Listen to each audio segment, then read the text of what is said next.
Oke, selamat pagi anak-anak MEM. Kembali lagi dengan MEM Yuni. Di video kali ini MEM Yuni akan memberikan penjelasan dari materi tema 4D, subtema yang pertama dan pembelajaran yang ke-6 dengan judul jenis-jenis pekerjaan. Nah, kalian simak video ini sampai akhir ya. Yang pertama, ayo bermain. Nah, pernah nggak sih kamu bayangkan ingin menjadi apa saat dewasa nanti? Nah, bagaimana kira-kira rasanya? Kamu telah mengetahui berbagai jenis pekerjaan. Nah, sekarang mari bermain peran tentang pekerjaan-pekerjaan yang saling berkaitan. Contohnya ada dokter, perawat, dan apoteker. Orang yang bekerja sebagai meracik obat.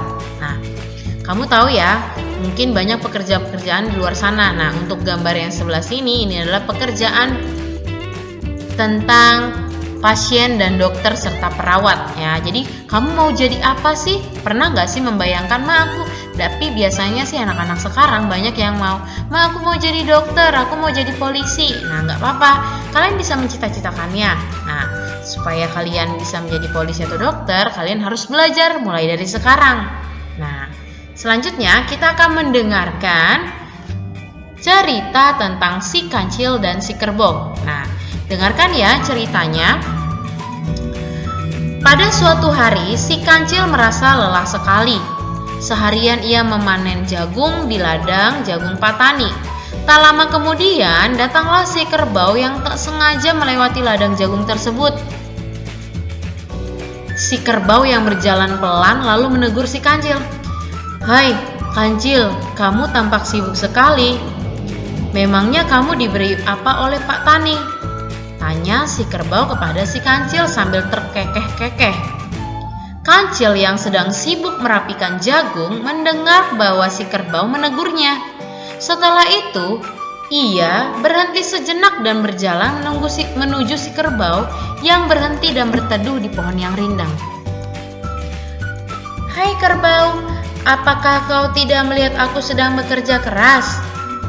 Hal ini aku lakukan karena aku tidak ingin Pak Tani menuduhku lagi sebagai pencuri ketimun.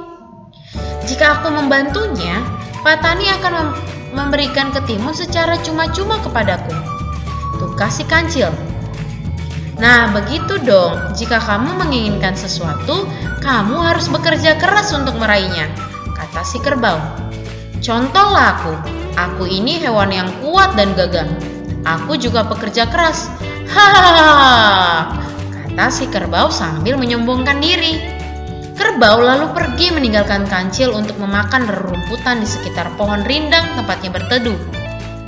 Mendengar perkataan kerbau, si kancil hanya menggelengkan kepalanya. Meskipun sedikit sombong, perkataan kerbau ada benarnya. Ia lalu melanjutkan pekerjaannya. Si kancil walau badannya kecil, tetapi ia mempunyai semangat yang besar. Si kancil juga mempunyai keinginan untuk mengubah hidup dan memperbaiki sikap dalam menghadapi segala sesuatu. Nah, kalian pasti tahu dong kalau tokoh di dalam cerita itu adalah si kancil dan si kerbau. Nah, sebelumnya Mem ini pernah kasih catatan ya, bahwa dalam tokoh cerita ada yang tokoh protagonis, tokoh antagonis. Nah, protagonis adalah orang yang baik dan antagonis orang yang tidak baik. Nah, dari cerita ini ada si kancil dan si kerbau. Bagaimana sifat mereka berdua? Nah, sifatnya, si kancil mempunyai sifat yang cerdik, sedangkan si kerbau mempunyai sifat sombong. Nah, peristiwa apa yang terdapat dalam cerita tersebut? Peristiwa kancil yang sedang memanen jagung Patani. Dan sikap-sikap apa saja sih yang bisa mencerminkan nilai Pancasila dalam cerita tersebut? Yang pertama, sikap pekerja keras. Yang kedua, sikap semangat yang besar. Yang ketiga, sikap keinginan merubah hidup. Nah, dari cerita di sini, si kancil yang sedang bekerja memanen jagung Patani, kerbau datang dengan gagahnya mengatakan bahwa, "Kamu ngapain melakukan seperti itu?" Sebenarnya apapun yang orang lain kerjakan, seperti video yang sebelumnya ya, tentang pemulung yang jujur, walaupun dia hanya seorang pemulung, kita harus menghargai setiap pekerjaan orang lain. Jangan seperti kerbau yang menghina atau tidak menghargai pekerjaan si kancil.